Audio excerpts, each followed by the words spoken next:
In front of me is Samsung Galaxy A35 and today I would like to show you how you can edit passwords saved in Google Passwords Manager. Begin by opening Settings and scrolling down to hit General Management. Then scroll down over here to tap on Passwords, Passkeys and Autofill.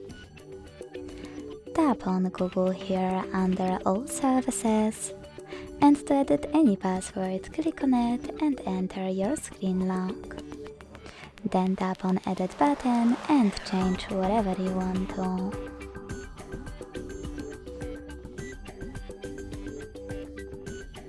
When you finish, hit Save at the top right corner. Thanks so much for watching. If you enjoyed this video, leave a like, comment and subscribe. Bye!